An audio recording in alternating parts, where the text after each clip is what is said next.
안녕하세요. 8월 22일입니다. 한우리 묵상표를 따라서 에스겔서를 읽고 있습니다. 오늘은 에스겔서 34장에서 36장을 읽는데요. 참된 목자라는 제목으로 묵상을 하겠습니다. 오늘의 구절은 에스겔서 34장 24절입니다. 나 여호와는 그들의 하나님이 되고 내 종 다윗과 같은 그 목자는 그들의 왕이 될 것이다. 다시 한번 읽겠습니다. 나 여호와는 그들의 하나님이 되고 내 종 다윗과 같은 그 목자는 그들의 왕이 될 것이다. 에스겔의 이름 뜻은 하나님께서 강하게 하신다입니다. 에스겔은 다니엘과 더불어 바벨론 제국의 포로로 끌려갔던 사람들입니다. 포로가 된 몸으로 예언을 하고 백성들에게 하나님의 말씀을 전했습니다. 지난번 예레미야 때도 말씀을 드렸는데요. 하나님께서는 예레미야를 통해 여러 차례 바벨론에게 항복하라는 말씀을 왕들에게 전하였는데 왕들은 그 말씀을 듣지 않았습니다. 결국 바벨론의 느부갓네살 왕이 유다를 3번에 걸쳐 침공을 하게 됩니다. 주전 605년에 바벨론의 1차 침공으로 성전 기구, 왕족과 귀족, 다니엘과 세 친구들이 끌려갑니다. 또 주전 597년에 바벨론의 2차 침공에서는 왕궁의 보물들, 왕과 그의 어머니, 백성들, 용사 10,000명과 장인과 대장장이와 같은 기술자들, 그리고 마지막으로 주전 586년에는 바벨론 3차 침공에서 시드기야 왕을 마지막으로 유다가 멸망하게 됩니다. 약 20년에 걸쳐서 바벨론의 점차적인 침공으로 유다는 멸망하게 됩니다. 에스겔은 2차 침공 후 바벨론에 끌려갔습니다. 3차 침공과 유다의 멸망 소식을 바벨론 포로 생활 중에 듣게 됩니다. 에스겔이 30살이었던 주전 593년에 포로지에서 하나님의 부르심을 받아 제사장이었던 에스겔이 예언자가 됩니다. 에스겔은 그의 이름 뜻인 하나님께서 강하게 하신다처럼 포로로 잡혀온 백성들을 격려하고 강하게 하였습니다. 예언의 히브리어는 나바인데 대언하다, 대변하다 라는 뜻으로 사용이 되었습니다. 예언이란 미래의 일을 알아맞추는 것이 아니라 현재와 미래를 모두 포괄하여 하나님의 경고와 그 뜻을 인간들에게 예언자가 대신하여 전달하는 것을 말합니다. 성경의 예언과 세상 사람들이 말하는 일반적인 예언과는 근본적인 다른 특징을 가지고 있습니다. 일반 예언은 귀신이나 마귀로부터 받아서 예언자의 개인의 추측을 전하는데 성경의 예언은 그 예언을 말하도록 주도하시는 분이 창조자이시고 섭리자이신 하나님이십니다. 고로 일반 예언은 미래의 일을 알기 위해 귀신과 마귀를 불러 점을 치는 성격을 지니지만 성경의 예언은 하나님께서 예언이 온 것이고 예언자들은 하나님께서 주신 말씀이므로 예언을 하지 않을 수 없다고 증언합니다. 즉 일반 예언은 인간의 의지로 예언을 들으려고 한 것입니다. 하지만 성경의 예언은 하나님의 의지로 인간에게 말씀을 하십니다. 성경의 예언은 미래의 일에 예고에 초점을 맞추는 것이 아니라 하나님의 뜻에 초점이 맞춰져 있습니다. 또 일반 예언에서는 예언자의 인격은 무시되고 예언자가 단순히 기계처럼 사용이 됩니다. 사탄과 마귀가 하는 이야기를 그대로 듣고 전하는 것이 됩니다. 하지만 성경의 예언은 예언자의 인격이 그대로 예언의 예언 속에 보존이 됩니다. 하나님께서는 예언자의 지식과 인격, 감정을 유기적으로 사용하십니다. 그래서 일반 예언자들에게는 학식과 지성이 필요 없으나 성경의 예언자들은 지식과 역사의식이 있는 신앙인들을 하나님께서 쓰신 것입니다. 그리고 일반 예언은 개인을 대상으로 하고 있고 그 개인의 복과 화에 초점이 맞춰져 있고 일시적인 반면 성경의 예언은 주로 공동체를 대상으로 삼고 지속적이고 영속성을 가지고 있습니다. 에스겔은 이런 성경적 예언의 특성을 가지고 있습니다. 에스겔서는 유일하게 책 전체가 1인칭으로 기록되어 있습니다.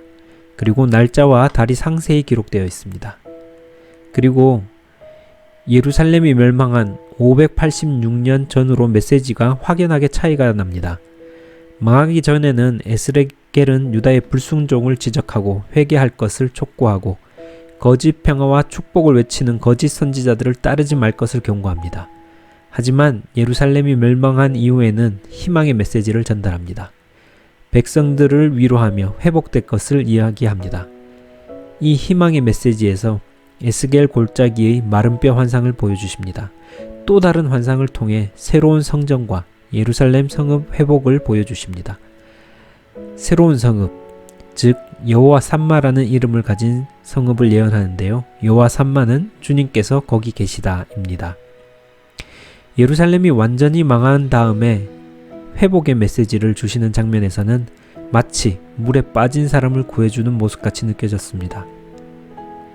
물에 빠진 사람을 구할 때에는 물에 허우적거리고 있을 때 구해주는 것이 아니라 물에서 힘이 완전히 빠졌을 때 구해준다고 합니다. 허우적거릴 때 오히려 구해주려는 사람마저도 같이 빠지게 할 수 있어서 그렇다고 하는데요. 이스라엘 민족이 스스로의 힘으로 예루살렘을 지키려고 할 때에는 이집트에 구원을 요청을 하기도 하고 자신들의 힘을 의지하려고 하기도 합니다. 하지만 온전히 망한 다음에는 자신들의 무기력을 깨닫게 됩니다. 하나님께서는 이때부터 희망의 메시지를 주셨습니다. 그리고 회복을 시키실 때는 과거의 어느 때로 다시 돌아가는 것이 아니라 새로운 성읍을 주시고 새롭게 만드십니다. 인간의 능력으로는 복구할 수 있을지는 몰라도 창조하지는 못합니다. 하나님께서는 망한 예루살렘을 새롭게 창조하실 능력을 가지고 계십니다. 그래서 이스라엘이 온전히 망한 다음에 희망의 메시지를 주실 수 있는 것입니다. 에스겔서는 내가 여호와인 줄 알라 라는 표현이 60번 이상 나옵니다. 여호와는 구원이든 심판이든 약속하신 것을 반드시 이루시는 분이며 언약을 지키시는 분이심을 강조하신 것입니다. 또한 하나님께서는 에스겔을 90번 이상 인자, 사람의 아들이라고 부르십니다. 이는 에스겔이 하나님의 말씀을 전하더라도 인간임을 강조하였습니다. 에스겔 34장 1절에서 5절을 함께 읽으시겠습니다. 여호와께서 나에게 말씀하셨다. 사람의 아들아, 너는 이스라엘의 목자들을 책망하며 예언하라. 너는 그들에게 나 주 여호와가 이렇게 말한다고 일러주어라. 자기만 보살피는 이스라엘의 목자들에게 화 있을 것이다. 목자들이 양떼를 보살피는 것은 당연하지 않은가? 너희가 기름진 것을 먹고 양털로 옷을 만들며 입으며 살찐 양을 잡아 그 고기를 먹으면서도 양떼는 먹이지 않는구나.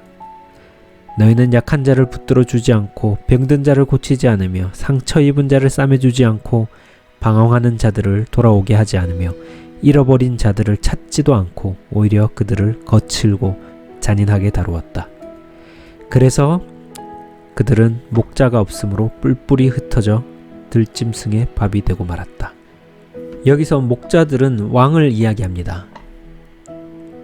신약에 들어서 예수님께서 오신 다음 목자는 종교적 지도자의 영적인 면이 강조되었는데 구약에서 목자는 주로 왕을 이야기하며 정치적 지도자를 이야기합니다. 34장 1절에 말씀의 출처를 밝힙니다. 여호와께서 말씀하신 것을 알려줍니다. 2절 또 2절에 인자 즉 사람의 아들아 라고 말씀하시며 에스겔이 하나님의 말씀을 전하고 있는 인간임을 강조하였습니다. 또 2절 하반부에 자기만 보살피는 이스라엘의 목자들에게 화가 있을 것이다 라고 말씀하십니다. 예루살렘 멸망의 원인을 분명히 짚어주십니다. 하나님께서 심판의 원인을 말씀해 주시는 것은 치료를 위한 것입니다. 만약에 어떤 의사가 병원에서 진통제만을 처방으로 준다면 그 질병의 치료보다는 증상만 완화시키려고 하는 것입니다. 하지만 치료를 원한다면 정확한 질병의 원인을 찾아내야 합니다. 하나님께서는 이스라엘을 수술하시기 전에 정확한 진단을 하여 주시는 것입니다. 목자들아, 양떼를 보살피는 것이 당연하지 않은가? 라고 말씀해 주십니다. 이스라엘은 원래 왕이 없었습니다. 하나님께서 직접 통치하시고 하나님께서 대표자로 내세우신 모세, 여호수아 혹은 사사들이 통치를 하였습니다. 그때는 지도자들이 하나님의 말씀을 듣지 않는다면 다른 사람을 세웠습니다. 즉 왕위에 세습이 없었습니다. 하지만 왕정이 들었으면서 권력의 세습이 이루어졌습니다. 하나님께서 백성들을 주도적으로 통치하셨는데 왕정이 생기면서 그 통치의 권한이 왕에게 위임이 되었던 것입니다. 그렇다면 왕들은 하나님께 묻고 하나님의 뜻을 따르려고 하여야 했는데 오히려 그들의 배를 채웠습니다. 3절에 너희가 기름진 것을 먹고 양털로 옷을 만들어 입으며 살찐 양을 잡아 그 고기를 먹으면서도 양떼는 먹이지 않는구나 라고 말씀하십니다. 또 4절에 하나님께서 목자들, 즉 왕들이 하기를 원하셨던 일들이 기록되어 있습니다. 너희는 약한 자를 붙들어 주지 않고 병든 자를 고치지 않으며 상처 입은 자를 싸매주지 않고 방황하는 자를 돌아오게 하지 않으며 잃어버린 자를 찾지도 않고 오히려 그들을 거칠고 잔인하게 다루었다 라고 적혀 있습니다. 그래서 바벨론의 포로로 끌려가게 된 것입니다. 5절입니다. 그래서 그들은 목자가 없으므로 뿔뿔이 흩어져 들짐승의 밥이 되고 말았다. 이스라엘이 바벨론의 포로가 된 것의 원인은 바벨론에 있지 않습니다. 혹은 이집트의 구원을 받지 못하여서도 아닙니다. 이스라엘 목자들이 양떼를 하나님의 뜻에 합당하게 이끌지 못하였기 때문입니다. 양떼가 뿔뿔이 흩어져서 목자가 필요 없게 되었습니다. 즉 왕정의 말로입니다. 이스라엘 민족이 들만의 왕을 가지려고 하나님 앞에 나와 왕을 달라고 요구할 때 하나님께서는 왕정을 허락하셨습니다. 인간이 요구해서 만든 인간의 시스템입니다. 그런데 그 왕들의 잘못으로 인간이 만들어진 시스템은 사라지게 되었습니다. 철저히 인간 중심의 시스템이 파괴된 것입니다. 하지만 이런 인간의 역사의 끝이 모든 것의 끝은 아닙니다. 34장 11절에서 14절을 함께 읽겠습니다. 나 주 여호와가 말한다. 내가 내 양을 돌볼 것이다. 목자가 흩어진 양을 찾듯이 내가 내 양을 찾을 것이며 흐리고 어둡던 날에 흩어졌던 모든 곳에서 내 양을 건져내겠다. 내가 내 양들을 외국 땅에서 끌어내고 모아서 본토로 데려가 이스라엘 산과 골짜기와 그 땅 모든 거주지에서 먹일 것이다. 내가 그들을 좋은 꼴로 먹일 것이니 이스라엘의 높은 산이 목초지가 될 것이다. 거기서 그들이 좋은 초지에 누울 것이며 이스라엘의 산에서 풍성한 꼴을 먹을 것이다. 인간의 역사의 끝, 인간의 시스템의 끝에서 하나님께서 일을 시작하십니다. 34장 11절입니다. 나 주 여호와가 말한다. 내가 내 양을 찾아 돌볼 것이다 라고 말씀하십니다. 여기에 중요한 부분이 있습니다. 내 양입니다. 하나님께서는 양떼를 나의 양떼라고 말씀하십니다. 이스라엘이 하나님의 통치 대신에 왕을 원했고 또 왕들은 하나님을 저버렸지만 하나님께서는 그들을 내 양떼라고 말씀하시는 것입니다. 여기에 희망이 있습니다. 하나님께서 인간 목자에게 맡기지 않으시고 하나님께서 친히 목자가 되어주시는 것입니다. 삶이 파괴되고 터전이 없어졌을 때에도 하나님께서는 버리신 것이 아닙니다. 하나님께서 그때에도 나의 양이라고 말씀하십니다. 인간 목자들이 하지 않았던 일을 하나님께서 하시려고 하는 것입니다. 12절입니다. 목자가 흩어진 양을 찾듯이 내가 내 양을 찾을 것이며 흐리고 어둡던 날에 흩어졌던 모든 곳에서 내 양을 건져내겠다. 완전히 파괴된 곳에서 백성들을 이끌어내시고 회복시키실 것을 말씀하십니다. 그리고 14절에 마치 시편 23편과 같은 말씀이 나옵니다. 내가 그들을 좋은 꼴로 먹일 것이니 이스라엘의 높은 산이 목초지가 될 것이다. 거기서 그들이 좋은 초지에 누울 것이며 이스라엘의 산에서 풍성한 꼴을 먹을 것이다. 하나님께서 양들을 회복시키실 때 이렇게 시키시겠다는 말씀이십니다. 다음은 오늘의 주제 구절인 34장 24절입니다. 나 여호와는 그들의 하나님이 되고 내 종 다윗과 같은 그 목자는 그들의 왕이 될 것이다. 이것은 나 여호와의 말이다. 하나님께서는 새로운 왕을 세우실 것을 말씀하십니다. 푸른 초장에 누이시고 쉴만한 물가로 인도해 주시는 왕을 말씀하십니다. 다윗과 같은 왕을 이야기합니다. 이는 다윗의 후손에게서 나실 예수님을 상징합니다. 하나님께서는 바벨론에게 완전히 파괴된 예루살렘을 회복시키실 것을 말씀하시면서 예수님을 가리키신 것입니다. 멸망의 끝에서 예수님을 통해 회복이 시작되는 것을 말씀하십니다. 오늘 하루 삶 가운데 회복과 희망의 메시지가 넘치시기를 기도하겠습니다.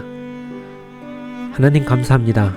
완전히 파괴된 곳에서 새 일을 시작하시는 하나님, 오늘 하루의 삶이 날마다 새로워지는 삶이 되도록 하여 주십시오. 인간이 만든 모든 것은 무너지더라도 풍성한 꼴을 먹이시는 회복은 하나님께서 예수님을 통해 이루시는 것을 믿습니다. 각자의 자리에서 푸른 초장과 쉴만한 물가를 경험할 수 있도록 하여 주십시오. 예수님 이름으로 기도드립니다. 아멘. 여호와는 나의 목자니 내가 부족함 없으리로다. 그가 나를 푸른 초장에 쉬게 하시고 인도하네. 여호와는 나의 목자니 내가 부족함 없으리로다. 그가 나를 푸른 초장에 쉬게 하시고 인도하네. 내가 사망의 음침한 계곡을 걸어도 두려워하지 않을 것은 주의 지팡이와 막대기가 나를 지키며 주님 나와 함께 하심이로다. 여호와는 나의 목자니 내가 부족함 없으리로다.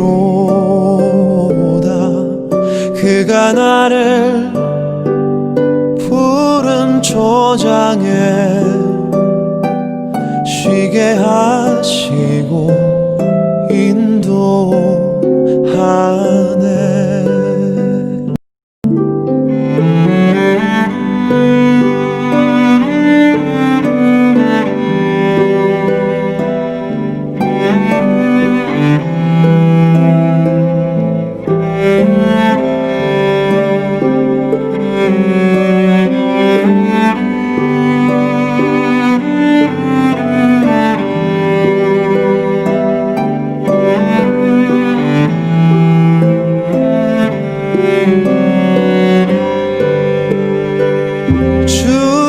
선하심과 주의 한결같은 사랑이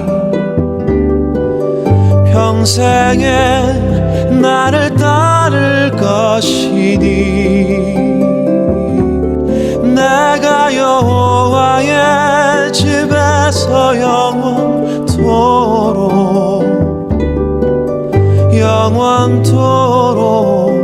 거하리로다. 여호와는 나의 목자니 내가 부족한 없으리로다. 그가 나를 푸른 초장에 쉬게 하시